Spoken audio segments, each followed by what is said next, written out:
Hello. So the weekend that this episode is coming out, I am actually going to be away on a weekend trip with my daughters, just the three of us.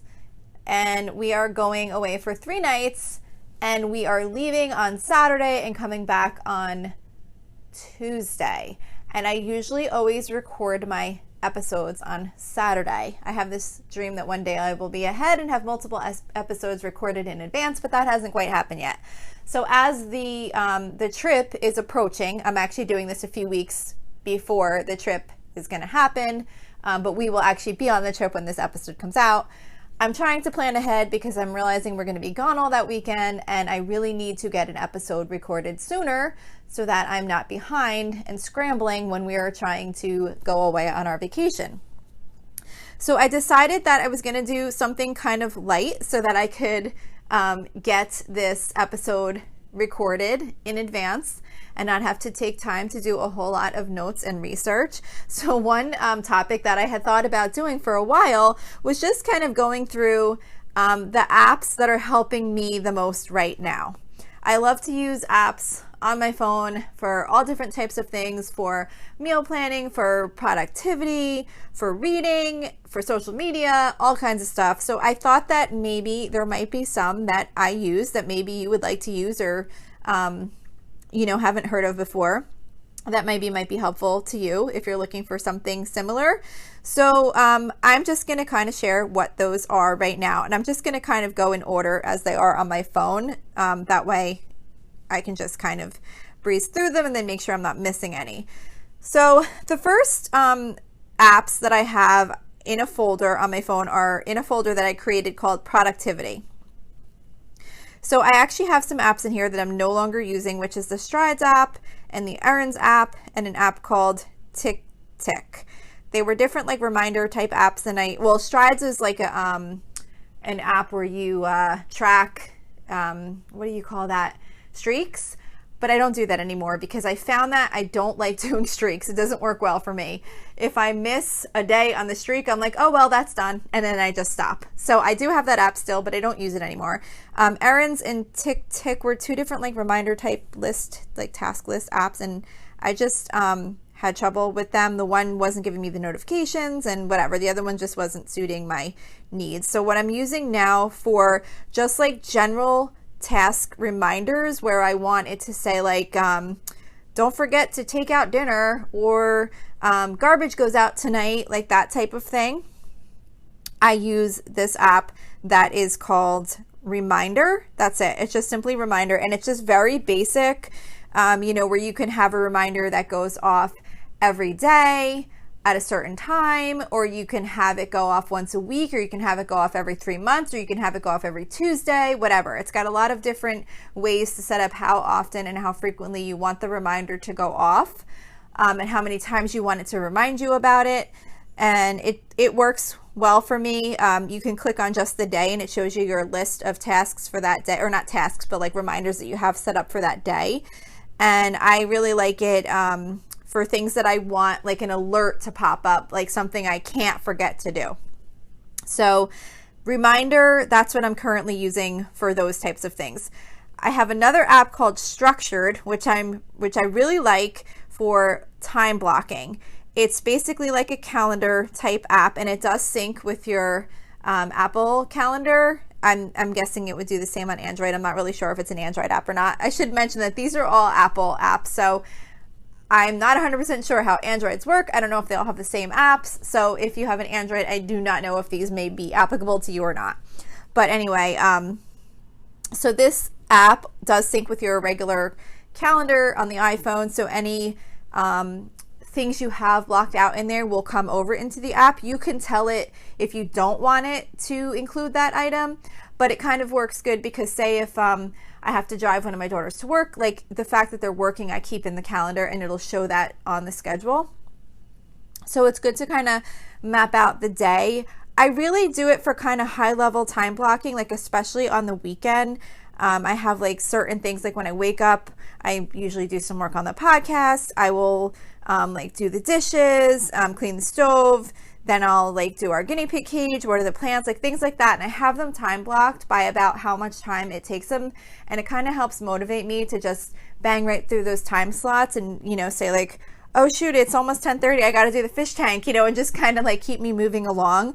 So I find that it's a really good app for time blocking. So if you like that type of thing, that app might be helpful to you. Trello.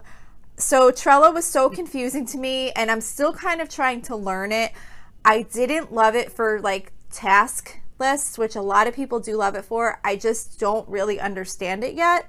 But what I do really love it for is for storing information, like just general like information that doesn't change. Like for example, I have a pet info board on my Trello boards, and within that I have like a copy of my dog's most recent vaccine records.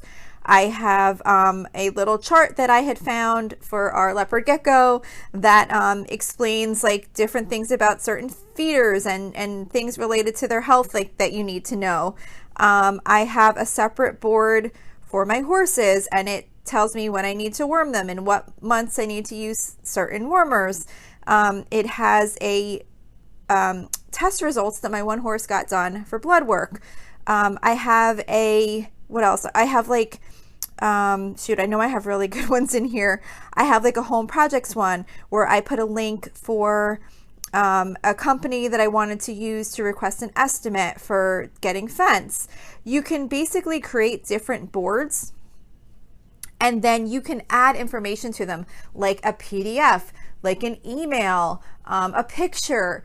You can put all of this information like in that place, and then you just can go to that place and be like, oh, let me go see, you know, what was that receipt, or what was that contact information. Or I even put like a YouTube video in there the other day. Someone had sent me a link for a YouTube video, a certain way to do the fish tank that I have, like how to clean the gravel properly. And it was a great video. So like I was able to take the link and put it on my fish board, and now that video is always there. So I really love it for that type of thing where I'm kind of storing information that I always want to have related to some area in my life. So that's been really helpful to me, using that Trello app for that. I do want to learn about it more because I know there's a lot more ways to use it. I didn't really get it, and I didn't really have the time to really learn too much about it. But that way, as far as storing things like that on the boards, I just love it. It's been really helpful to me. Another app that I really am loving is called, I don't know how to say it. I don't know if it's Toddy or Toady or whatever. It's TODY. This one I did pay for. I think most of the other apps that I have that I'm going to mention were free, or some of them might be very cheap, but some of them I had for so long I honestly don't remember if I paid for them or not.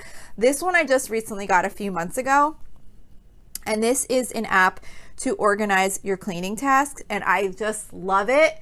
I used to love the Fly Lady app, but I lost my data. The app just like crashed one time, so I lost like all the customization I had done in the app, and then I think I got it back, but then I like recreated everything again, and then it wasn't responding. I was just having a lot of trouble with the app. And also what I didn't like about the Fly Lady app, if you're not familiar with Fly Lady, it's like zone cleaning where you have like different zones of your house that you work on each week. And then there's all these tasks within that zone. So each time you're in that zone, you work on the tasks in that zone. Well, what I didn't like about that app was that you know, if I didn't get that zone done during the week, I would always feel like, oh my gosh, I am going to miss that cleaning that area now for like another 4 or 5 weeks until that zone comes around again. And then the tasks within the zone, they didn't really have any prioritization. I had to kind of remember on my own, like what was most priority to get done. And now I know that seems like it's probably not that big a deal for most people, but these are the kinds of things I stress over. So what I love about this app is it's set up in zones. So like right now, and you can add your own zones, you customize it. I'm still working on kind of building it, customizing it exactly how I want it, but I'm adding to it as I go along. Like when I think of something, I'm like, oh, I should add that to the living room category or whatever. So right now I have like a family room, kitchen, living room, upstairs bathroom, downstairs bathroom, and basement zones that I created. And then within those zones, you can put all of your tasks that relate to that zone. But what I really love about it is within the task, you can then identify how often you want to do that task. So say like, for example, I have a wood burning stove, right? And I want to clean it once a month, but I only want to clean it once a month during the winter because in the summer we're not using it. So I was able to tell it to be cleaned once a month, but only during the months of whatever. I probably chose like November to like March. I don't know what I chose, but I was able to customize like how, not only how often, but then also that it was seasonal, so that when I go to my task list, what's due, it won't even show that being due at this point because it's not due until the season starts when it's due. And then whatever things are due, it prioritizes them in order of like if something is past due, that will show up first. And then the things that are most like due coming up next will show in the list. So it kind of prioritizes in order, like things that you haven't done that you're like way behind on will show up at the top, and then it just kind of goes in order of the priority from there. And then you can also click on just like a general task list, and that breaks down your highest priorities by area. So basically anything that's like past due or due now will come up on your to-do list. And so I can say like, oh, I need to vacuum the family room that I'm 3 days overdue on. I need to sweep the kitchen floor. I'm 2 days overdue on that, whatever. It kind of just can tell me like, these are your biggest priorities. These are the things that you're past due on. Unfortunately, I'm usually working on the past due things because I never seem to keep up on it fully, but it's really helped me just look at it and say like, okay, this is how much time I have, and these are the things that need to be done most.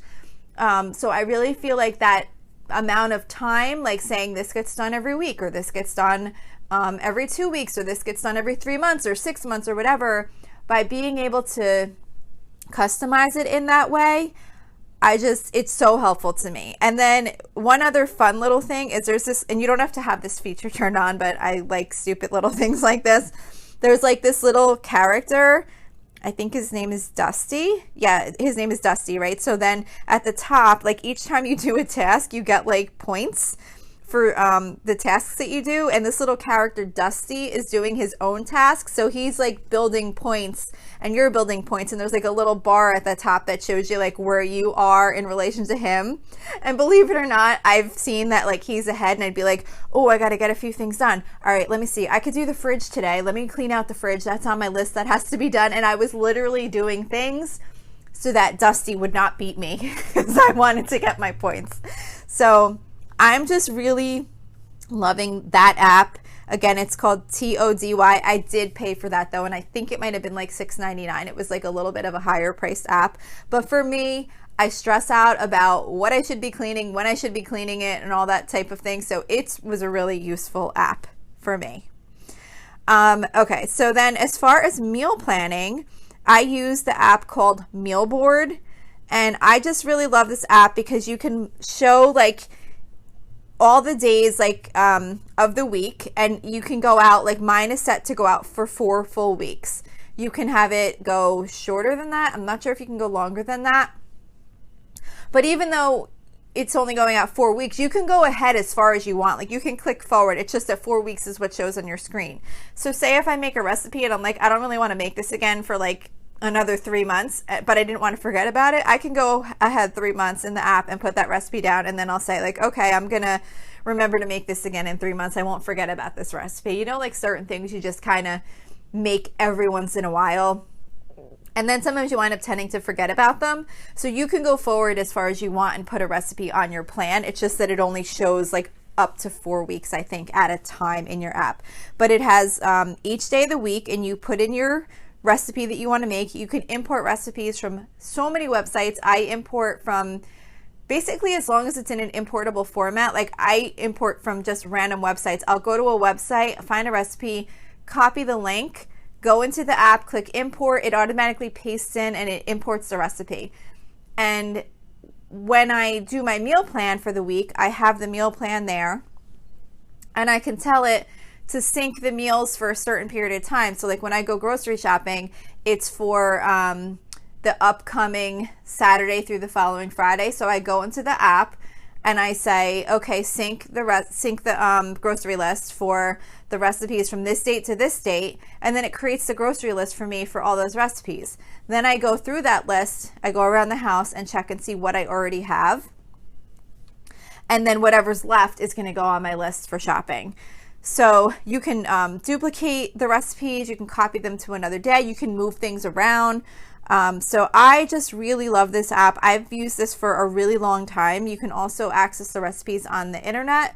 You can go to, I think it's like mealboard.com, and you just log in and all the recipes that you have in your app are shown there too. You can import recipes from the computer. You can add your own recipes, just things that you make that you want to put in there. You can add them yourself. I just find it really convenient. It works for me. So that's the app that I use to do my meal planning. I also use an app called Untitled, which is basically like a grocery list app. That's where I'll put, like, I have, for example, in here, I have a BJ's app, and not a BJ's app, a list for BJ's. BJ's is like Costco, if you're not familiar, if you don't have BJ's in your area. But like on my BJ's list, like for example, I'm looking at it right now, I had that I needed eggs, milk, oat milk, tissues, salmon, mayo, and paper towels. So I can just look at my list and see what I need. When I go into BJ's, I just look on the app and it's all right there. What I like about it is what I do is I keep certain things in there that I always use, and you could check them off and then just uncheck them and they're still right there. They're not gone from the list. So like certain things that I get every single week, like eggs, milk, things like that, I keep them on the list. I check them off when I'm in the store, but then after I'm done grocery shopping and I go to like refresh my list, I delete off the items that I only needed for that week, but then I just uncheck like the things that I know I'm going to need again next week, and then they're already there. And then during the week, if I think of something that I need from BJ's, I just go in and I add it to the list real quick. Right now, I'm only really using this for BJ's, and I do keep a list for Aldi for the things that I always get regularly, but I'm not really using it that much for my other specific things that I need for like for my weekly grocery shopping list, like for the things that I'm only buying for recipes specifically, because I have been doing online grocery pickup, like where I order and then go pick it up. So rather than putting it on my list and then putting it into the app to place the order, when I go through my grocery list for what I need for the recipes that I'm going to make, if I see that I don't have something, I go directly into the app where I'm going to be placing the order and then just add it in there, because you can accumulate your order over time. You don't have to like place the order all at once. So even if I'm not picking up groceries until Thursday, but on Tuesday I see that I'm going to need chicken breast or something, I could just add it into the app and then it's already in my order. So there's no reason for me to put it on a grocery list and then go put it into the app later. So I'm just directly adding to the app, but I do still use the list to check and make sure that I have our basics. Like from Aldi, I always get like avocados, I get bread, I get like almond milk, like things like that that I aren't like for a recipe specifically, but they're just like those things that I always get. I keep them on that list, and then I just kind of check it and make sure that, you know, if I still do need those things, and then I'll add those into the grocery shopping order that I'm placing. So that's that. All right, so let's see. So what else do I use a lot here? I think that, like banking apps, I don't know that they're even worth really talking about. The one banking app that I do really love is called Wealthfront, but I think you have to open up an account with them, so it's probably not the best one to share, but there's other apps that are like this. So if you can find an app that you can import all of your different accounts into, this app shows your net worth like at any given time. It's linked up to all the different banks that I have. Like if I have money at several different banks, I have my 401k, you know, we have a Roth IRA, like all the different accounts that you have, no matter what bank they're at, you're able to link them into this app, and it shows you your net worth. Like you could put in your mortgage, like anything that you want to put in there that will show you what your net worth is right now. Your net worth, if you're not familiar, is basically all the assets that you have minus all the liabilities that you have. So all the cash, retirement accounts, your home, any things like that are your assets, and then it minuses out any liability. So what you owe on your home, what you owe on any car loans, what you owe on credit cards, anything like that get minused out, and the difference is your net worth. So this app is really cool because you can import from all those different sources and it keeps it updated, and you can just click at any given time and see what your net worth is. And I don't know, I just think it's kind of neat. But you know, you wouldn't want to have to open up an account just to have that. I'm sure there's other apps that do that type of thing. So, I mean, okay. I don't want to forget the Libby app because that is my favorite frugal thing that I ever learned. I remember when I first started learning about frugality, I had heard about, you know, people talk about like free fun things to do. And I heard about the library app and I was like, wait, what?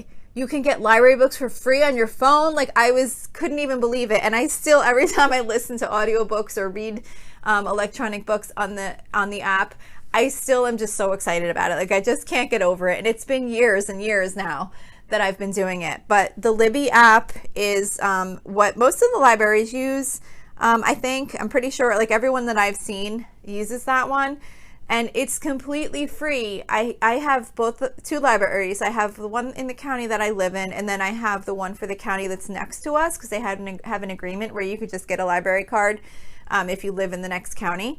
But there's plenty of libraries that will also let you pay like a small fee to get a card to their library so that you can get access to more books. Like say if you live in an area where maybe, you know, you don't have like a big library system and maybe they don't have that much to offer, you can pay to join another library outside of where you live so that you can get access to their electronic books.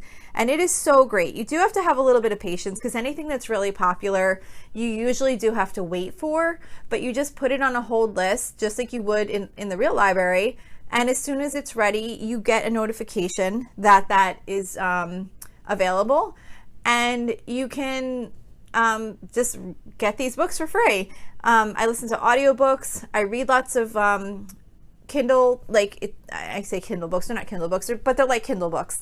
You can read it on the Kindle, you can read it in the app, you know, just like a regular digital book.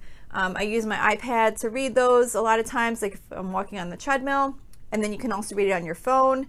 It syncs, so like say if I'm reading a book on my iPad, and then maybe I'm in the grocery store waiting online and I want to keep reading the book a little bit more, it will sync like where I left off on the iPad to my phone, so I could pick up where I left off on the other device. And then there's lots of books that you can just read right away. Like sometimes when I just felt like reading something and I didn't have, like none of the books that I had on hold were available yet, you could just go in and say like, okay, I want this genre, I want an audiobook, what available now, like whatever, and then it'll just show you like anything that you can just rent right now, and you can read the description. And I found so many good books, like just even by doing that I would have never even really known about, and I'd read the description and think that sounds really interesting, and then wind up loving the book. So the Libby app, I love it. I also like the Goodreads app. I don't follow anyone, and I don't have like mine where anyone follows me. I don't even know how you do that, but I just love it to keep track of the books that I'm reading. Every time I finish a book, I go in and I record it. I also somewhat use it to keep a list of books I want to read, although I mostly do that in the Libby app by tagging books. If I hear of a book that I want to read, I just tag it, and then it's in my tagged list so that I can always go look and see if that book is available for me to listen to, or, you know, I could put a hold on it or whatever. And then the only other app that I can say that we use all the time is the Life360 app. If you have kids and they have cell phones, this is a great app. I just use it all the time to basically spy on my kids. Not really spy on them, but just to make sure they're safe, or they're where they're supposed to be, that they got to where they were going. Because as many times as you tell a kid, call me or text me when you get there, so often once they see their friend, they've totally forgotten that you asked them to do that. So you could just look at the app and it shows you where the person is at. It shows you if their phone is charged. So like my one daughter always forgets to charge her phone. So it'll show like that her phone is at really low battery. Like for example, right now it shows me that her phone is less than 7% charged. So, you know, I can call her and be like, hey, your phone battery is really low and I'm not going to be able to get a hold of you. Can you please charge your phone? And one funny thing is my daughter took driving lessons the other day, and it was really cool because while she was on the driving lesson, I was in the app like watching where she was, and I was like, oh no way, that's so cool. I can't believe they drove all the way out there. It was her very first time. Well, she had driven one other time, but it was just for like a really short time. So it was her first like real time driving like on the road. And I was kind of surprised like how much they actually do with them in that one first day. But it was neat because I was seeing like where she was going and where she was driving. And so it's just kind of nice to have. And, you know, you could see that someone got where they were supposed to get safely. And that's what we use it for. Our whole family's on there, so we can always see at any given time where each other's at. I know everybody's not good with that, but my family is. We kind of joke that we spy on each other all the time, but we're not spying. We're just making sure that wherever we were supposed to be is where we're at, and we know that they're safe. And that's that. So I think that is pretty much it. You know, the apps that I'm really kind of using for productivity and fun stuff, that's pretty much what I use. So hopefully maybe there was something on here that you haven't heard of that might be helpful to you. If you don't, you know, if you can't, I'm not going to do a blog post for this one just because, like I said, I'm trying to do this just so that I can make sure I got something out for while I'm away, and I thought this would be a fun topic to do, but I'm probably not going to write up a blog post. So if there was something that I mentioned and you don't feel like going back to rewind it, go ahead and just send me an email, and I'll let you know what the app was. So that's going to be it for today. Don't forget, you can always email me with any questions or suggestions at lolasfrugallife@gmail.com. You can follow me on Instagram and Facebook at lolasfrugallife, and you can find a blog post for each episode, but not including this one, for most of my episodes at lolasfrugallife.com on my website. We also have a private listeners group on Facebook. That's at facebook.com/groups/lolasfrugallife. The group is growing. It's still very small, but I am just really loving it. There's more people joining and more people that are speaking up lately, and I just really love to get to interact with everybody. It's just so much fun. So if you want to join that group, I would love to have you. Also, if you enjoy the show, please make sure to subscribe on Apple Podcasts, Spotify, YouTube, or wherever you listen from. And I would really love it if you would screenshot the show and tag me on Instagram so I could see you're listening, and also so your friends can see it. Maybe this is something that they might like. Also, if you can take a couple of seconds to rate and review the podcast, that would be really helpful to me. That is what causes the algorithms in the podcast app to show my show to more people, which will help me grow the podcast, which is what I'm really trying to do. So that would be awesome if you could do that. So that's it for today. Thank you so much for listening, and I hope you have a really awesome day.